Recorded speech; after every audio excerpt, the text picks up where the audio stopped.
So ayan po good morning sa inyong lahat. Alam mo, napapansin ko, marami ngayon nagsasabi na kontento na sila sa kung anong meron sila ngayon. Pero minsan naisip ko lang, baka hindi talaga sila kontento.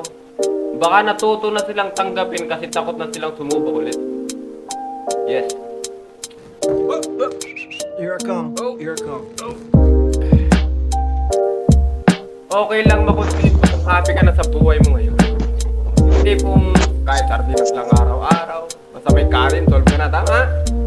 Pero, tanongin mo sarili mo, kontento ka ba talaga o natuto ka lang makontento kasi napagod ka ng mga harap?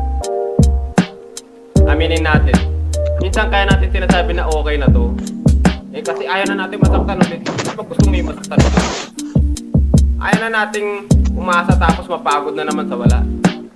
Pero habang ikaw kontento ka na sa 3-in-1 na kape, yung iba dyan naka-caramel macchiato na, naka-milk tea na araw-araw. Hindi masama ang pagiging kontento, pero wag mong gawing excuse yan para hindi ka na kumilos, para hindi ka na lumaban.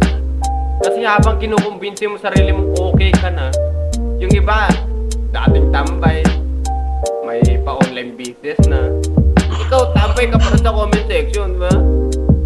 Baka hindi mo pa nasusubukan yung bagay na para sa'yo talaga. Baka kaya hindi ka pa nakakaangat. Kasi hindi mo pa sinusubukang gumalaw. Yes. Hindi ko sinasabing sumali ka kaagad. Pero baka pwedeng pakinggan mo muna. Wala namang mawawala, diba? Mas malaki pa nga yung chance mong manalo sa chismis kaysa sa loto. Eto, sinichismis ko lang sa'yo. Basta usap tayo. Baka eto na yung matagal mo nang hinihintay na simula. Yes. So, yun lang. Dito si Nico Eric.